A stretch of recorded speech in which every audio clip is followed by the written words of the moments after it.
Sur le chemin maintenant, vers Damas, bisika kenaki akangaka bato bayambi Yesu, bayambi évangile, bayambi doctrine sika, na ba lettre nezaki na on équipe nae, c'est alors que quelque chose est arrivé. La Bible dit soudainement, lumière moko uti likolo et bétier.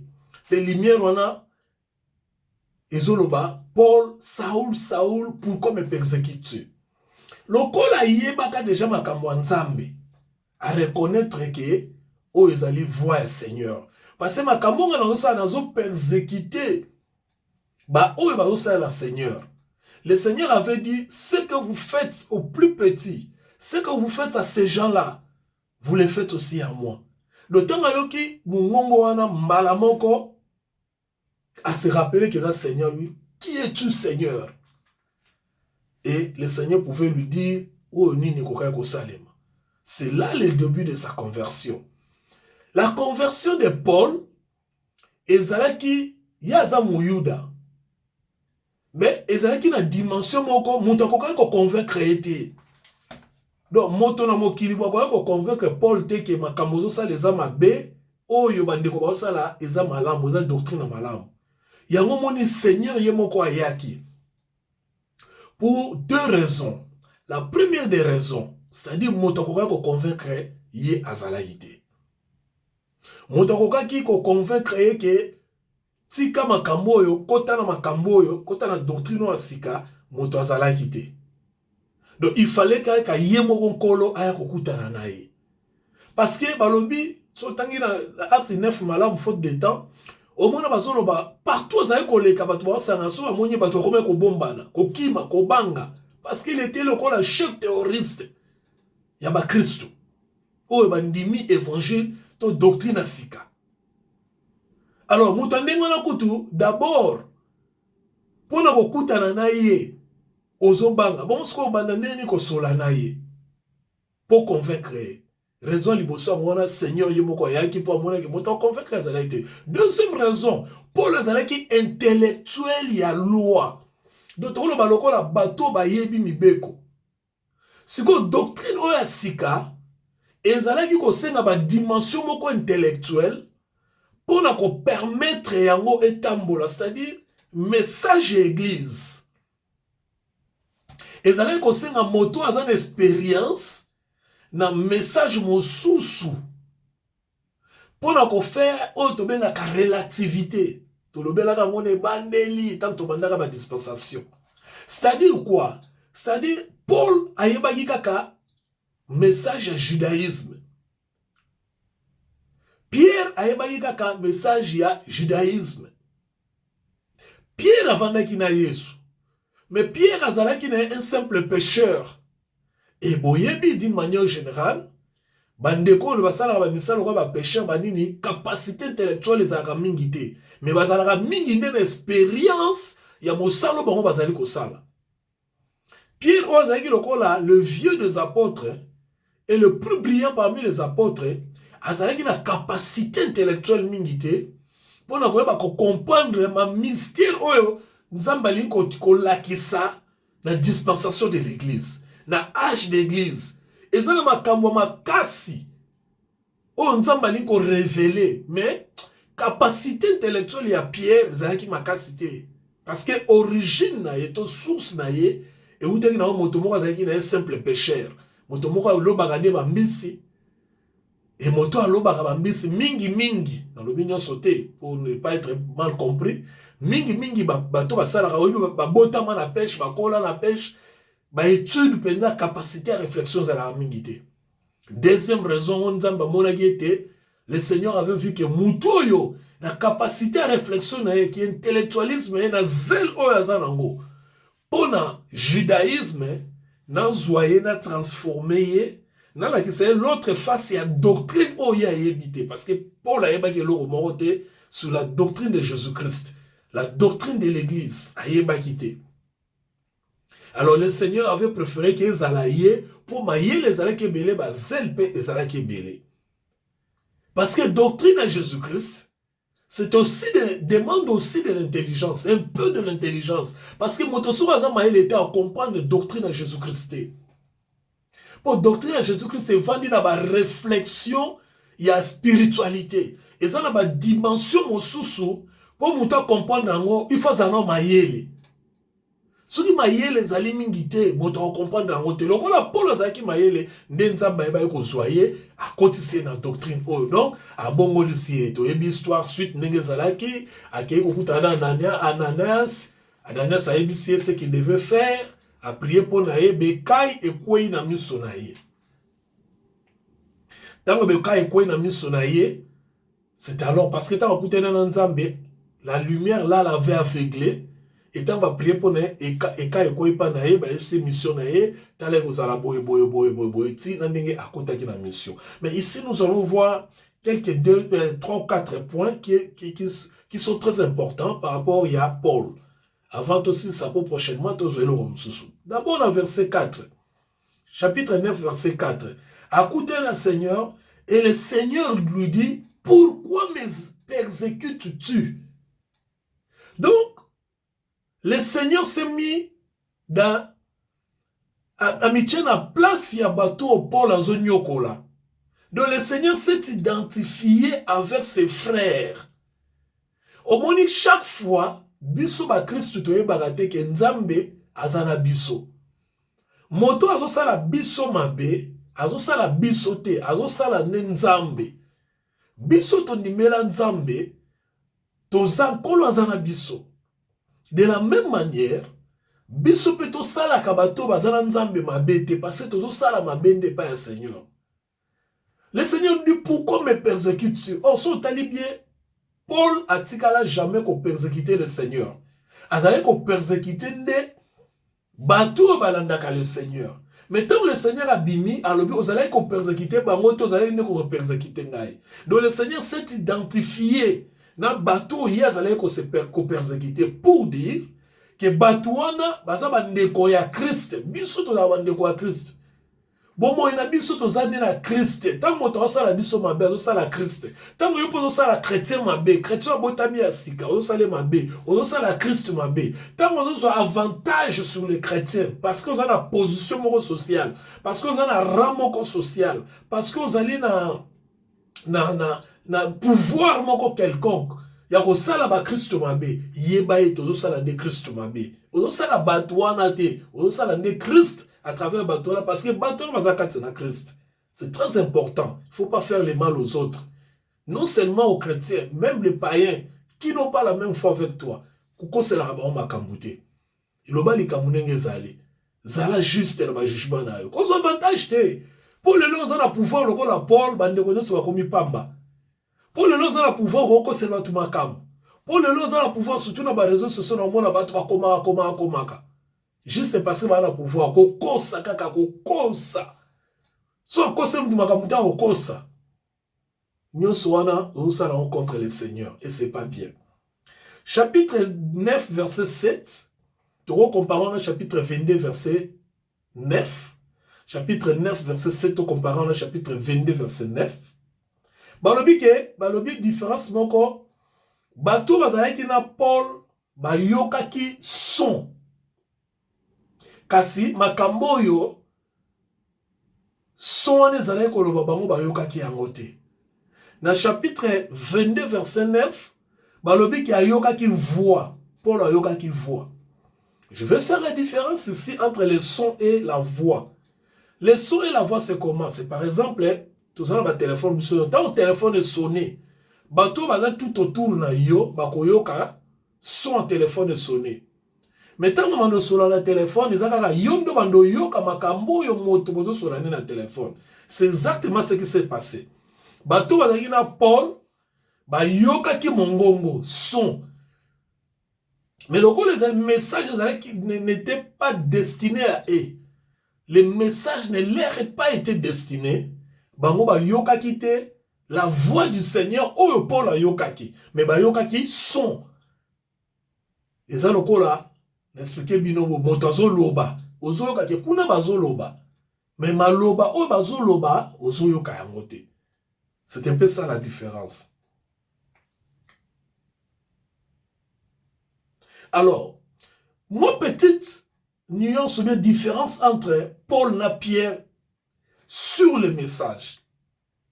Pierre, avant d'akana Yesu, pendant tout le temps ministère naïe, Pierre était le leader des apôtres. Pierre était celui par qui les apôtres considéraient comme grand frère. Et il était motivé, zélé, ainsi de suite. Histoire après, se résume dans régnement où avec le Seigneur.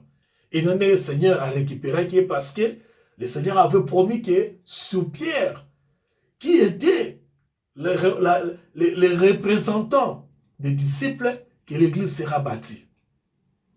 Alors Pierre a prêché et pas à Batou, bah Yuda, on va dire que c'est lui que vous avez crucifié. Dieu l'a rendu Seigneur et Christ. Christ, c'est-à-dire, ouais, mon pakolami. C'est-à-dire, Seigneur et Christ, le Messie. Bon, on dit Yesu, la personne de Jésus. Parce que le problème avec les Juifs, c'était quoi? C'était que Jésus était un imposteur. Jésus était motonalokuta. Jésus était un aventurier. Ba yuda balinga ikaka kondima Yesu te. Tina netokende na crucifixion. Ce que Pierre dans azoteya, connaissant le Seigneur, j'aime ce passage. Le Jésus que vous avez crucifié. Yesu o bino bobaki ne kulusu. Nzambe a commissionné Seigneur P. Christ. Voilà un message. Pierre a salé côté. Donc, en quelque sorte, Pierre a salé ko culpabiliser bango. Ko responsabiliser bango. Bon, moni, c'est à cause de vous. Plan na bino salé ki bo bomaye. Parce que bon, il y a un message na été. Mais bon, yebite ke nanzela na binonde ndenge bo bomaki ye. Nzamba zui loko wana baloli amwe komi malamu akomi siye nkolo pe akomi siye Christ. À quelque sorte ici, je dirais qu'il y a des choses que les gens te font mal, Dieu les tourne pour ne se glorifier. Alléluia. Donc ça, c'était le message de Paul, pardon, de Pierre. Qu'on responsabilisait bateau, ça c'est la méthode de Dieu. Je crois que j'en ai beaucoup prêché pour la bandeko balandanga. Tandis que Paul, dans son message, il présente Jésus comme le fils de David. Il dit ceci. Le fils de David. Paul accentue sur la divinité de Jésus-Christ. Sur la gloire de Jésus-Christ. Il les responsabilise d'avoir crucifié le Seigneur de la gloire. Donc, si on allait bien awa, Balobi, dans 1 Corinthiens chapitre 2, verset 8, si on on comprend ce que je veux dire tout de suite. Pierre disait que bino crucifié qui Jésus. Donc, c'est vrai. Motoana ala taka kombo a Yesu, babengaka Yesu, bino ndembo bomaki. Mais, tant bino bomi aza su Yesu te, a comme une colo pe Christo. Tandis que Pierre, Paul, dans son homélie, dans son message, il dit ceci. Il dit que bino bobomaki ye, Yesu wana bino bobomaki ye, nzamba akomisi ye, akomisi ye na nkembo, kolo na nkembo. Donc, kolo na nkembo, na langage ya ba Yuda, oyo bazali ba sacrificateur. Oyo bazali bisika Paul auta, ba yebike, le Seigneur de la gloire, c'est Dieu. C'est la divinité. Donc, Paul, de son côté, a présenté bango que Yesu wana, bozali ko boya ye, lokola mwana na Nzambe, bobomiye, mais, nzoka, Nzambe akomisi ye, Nzambe. Donc, à l'atiskoyo, bon Nzambe naye. Parce que le Seigneur de la gloire, c'est le Dieu tout-puissant, un seul Dieu. Donc, Yesu wana zaki solo Nzambe. Mosala bino bosali ya koboma ye, nzoka zaki ne Nzambe, à l'atiskoyo nkembo naye. 1 Corinthiens chapitre 2, verset 8. Dans le deux messages maintenant, il n'était pas de démontrer la divinité de Jésus-Christ. Jésus a Nzambe. Isaïe 9, Isaïe 9, pardon, Isaïe 7, 14, Isaïe 9, divinité à Jésus, peut-être dans le blanc comme Soussou. Mais dans les deux messages, il y a Paul et Pierre, et ils allaient pour représenter que Jésus soit Nzambe. Non. Mais les allez pour le que cet homme de Nazareth que vous avez crucifié était Christ, le Fils de Dieu, c'est-à-dire Dieu le Fils. Donc, pendant bango zali na moté to sala ba débat o to sala lelo yeso nzambe yeso te.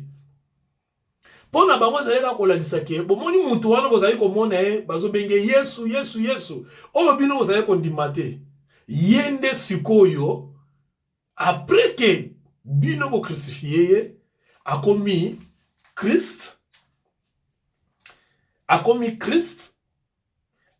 c'est-à-dire mwana na nzambe et nzambe mwana.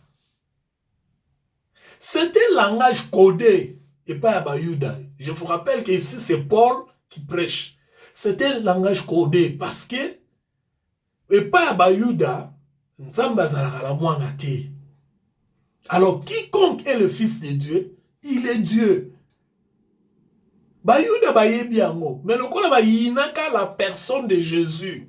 Balinga qui était vu que ayaki ko bebisa. Topé, koluka ko embrouiller doctrine na bango, automatiquement bakoka kondima été. Voilà en réalité ce qui s'était passé. Verset 17. Balobi rempli de cet esprit tango ananas assemblée ponaye à côté nazel à kiosala musala. Chapitre 18, les écailles tombent et il était baptisé. Mais quand il est tombé, ici je vais préciser quelque chose, il y a ce qu'on appelle les chardes. Paul a dit qu'il m'a été mis les chardes dans mon corps pour s'en orgueillir. Il interprétera mingi et chardes, le col en cookie. Non, Paul a dit en cookie. Et chardes des en cookie. Et chardes des alliés, tout ce qui est obstacle physique. Et chardes des en cookie. Paul avait un problème. Tant que Koutanangana Yesu, lumière et bétaka ya komaka aveugle. Et tant que bonde li pona na verset 18, bekai et kwei, Bible lui bekai et kwei na misunaye. Donc Paul avait un problème de yeux. Paul avait un défaut de yeux. Et Charles les avait qui défaut corporel il a misunaye. Il avait des difficultés à kotanga. Parce que tant que lumière et bétiye, na tango basalier prière. Bekai et kwei, misunaye tikalaka na ba sekel. Il y a aveuglement. Je ne dis pas qu'il était aveugle, mais il avait des difficultés de lire. Il y a un moment, la plupart, il y a des pitres, sauf quelques-uns. Donc, oh, il y a comment qui est moko, peazo signifie. Les restes des pitres, parce qu'il avait un problème, il y a miso.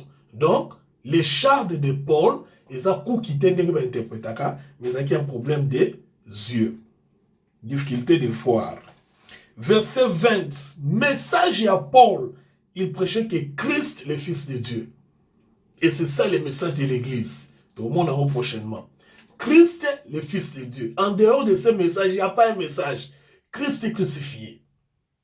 Dans les pitres, nous avons un message de l'Église. Donc, le message autorité à la dispensation, c'est Christ. Il n'y en a pas. Quand vous êtes en dehors de Christ, vous prêchez d'autres messages. Vous ne prêchez pas les messages de ce temps. Dans verset 23, il y avait un complot pour tuer Paul. Mais, le Bible a kimisié, na butu, tient na kati ya basket, panier, dans verset 25. Et na kati ya basket, tient bimisi, sauter mire. Ce qui veut nous dire, Paul azalaki motomoko ya munzoto mikie pe mokuse. Yango bazwaki tient na kati ya basket. Et tombole sauter mire. Paul azalaki géant, azalaki ngambete, azalaki na banzoto neti ya bisote. Azalaki genre bato ya mikuse. Parce que si vous avez un nzoto minene, nzoto normal, taille normale, bakoka ko tient na kati ya basente. Parce que moto taille normale, akokota na basente. Quel que soit munene ya panier yango. Mais balobi Paul bakota na kati ya panier, ba tient bilamba, ba boaki ba bimisi libanda tang bazuluka bokubumaye. Ce qui signifie que Paul a dit moto nzoto mikie penza. Puis a dit mo kuse, tang akoti na panier, ba bombiye. Moi, mon temps, mon attaque, oh, ils ont mon toit, oh, ils ont un panier. Nous avons des solides totali bien panier, et qu'on compte sa moto local en gâté. Voilà un peu ce que nous devons savoir en bref. Parce que les détails, les détails, tout le monde tant que nous comptons dans les pitres, en bref, ce qui était Paul, ce qui était sa vie, ce qui était sa conversion. Ainsi, à côté de ce qu'on a bilanga nzambe, ndeto komona ndenge nzamba amemiye ba dimension oh motomo qu'on a commenté. Je dis bien humain on a comment ba dimension Paul T. De Genèse jusqu'à l'Apocalypse. Motomo te a comment la dimension Paul. Pour bimisa biso makambo yo abimisa la biso. Et après yé motomo pété a yé na ba dimension Paul. Pour bimisa biso makambo yo abimisa la biso. Pourquoi? Parce que Nzambe a bengaki a tché à part, a mené quelque part, a formé. C'est le seul disciple, ou bien apôtre, oh Nzambe ye mokonde a forma. Kaka ye na Nzambe azotangisa ye. Ndenge ka Gamaliel azali kotangisa ye, ndenge pe Nzambe azali kotangisa ye.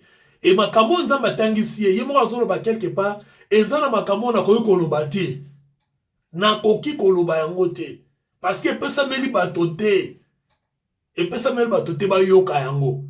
Donc ça ba memena ba dimension moko boye. Oyo moto na komate. Même Jean, oyo mona ba révélation apocalypse, a comme une dimension Paul te. Pour na ko comprendre makambo nzamba pesa kiye. Nde yango to komona message église, yende muto na message église. Pierre a formé l'église.